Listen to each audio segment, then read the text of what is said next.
Bukhari narrates on the authority of Abu Hurairah that the Prophet ﷺ said, when Allah decrees a matter in heaven, the angels beat their wings in submission to His words, making a sound like a chain striking a smooth rock. When the fear is banished from their hearts, they say, what is that your Lord has said? They say, the truth, and He's the Most High, the Most Great. Then the one who's listening out hears that, and those who are listening out are standing one above the other. Sufyan, one of the narrators, demonstrated with his hand, holding it vertically with the fingers outspread.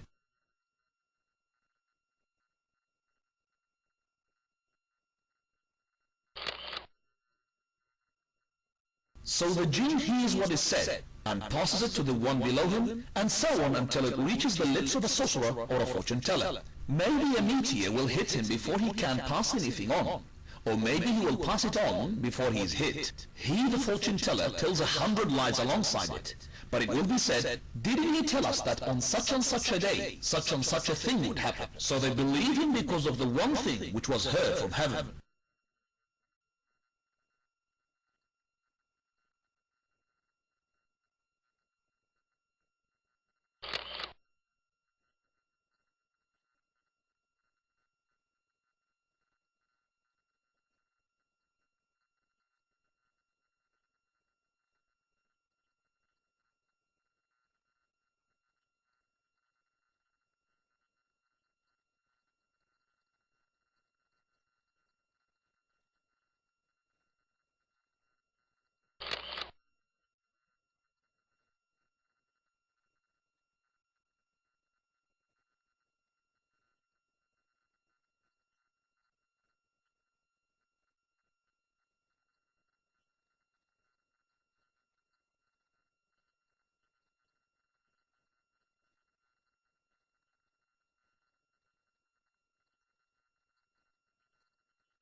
We go to the topics of discussion in the first part, which is up to the time which he had just mentioned.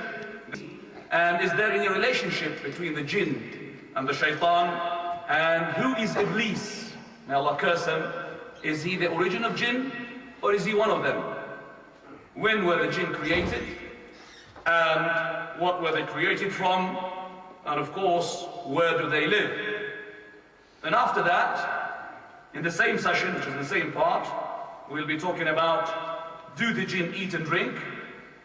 Do the jinn die like ours, like the human being, like mankind? Do the jinn perform marital relations? Do they have wives and children, so on and so forth? And can the jinn make a sexual contact with the human, with the mankind? Are such sexual contacts, if it's happening, are permissible? And is it possible for a woman to conceive a baby jinn? That's a very interesting topic. And then, what are the jinn's abilities? After that, we'll have a break, inshallah, for 15 minutes. And then we go to the second part, which is, what is the reality of the war between us and the jinn? There's a war going on. And what is the target, the main or the precious target of shaitan? Are they capable of harming the humans? And in which way do they harm us? Which we'll be shedding some light upon this. Can we protect ourselves against the jinn? And I understand, inshallah, Sheikh Imran will be talking about that subject. How do we treat a person possessed by jinn, that is exorcism? Right, so we're going to be maybe leaving the last topic. Is just being told not to elaborate a lot about how can we protect ourselves against the jinn. And I'll give it to, inshallah, Sheikh Imran, Jazahullahu khairan. Right. Let's shoot with the subjects. Number one, who are the jinn? Of course, the jinn are different creations from us and different creations from mankind, from the angels as well. There are many things between us, or common between us and the jinn. One of them is the ability to understand, to distinguish between good and evil. So, therefore, there will be a Muslim jinn and a Kafir jinn, as the Shaykh indicated a minute ago. Even there will be jinns who belong to different sects. Salafi jinn, Railway jinn, Sufi jinn, HT jinn. It's not hyper technology, by the way, hyper threading, it's Hizb al-Tahrir, okay? Hizb al-Tahrir. And as Allah indicated in the Quran that the jinn talk about themselves, they say that, and of us some are Muslims, and of us are disbelievers, and whosoever has embraced Islam, then such have sought the right path. So the jinn, they say, some of us are good, some of us are bad.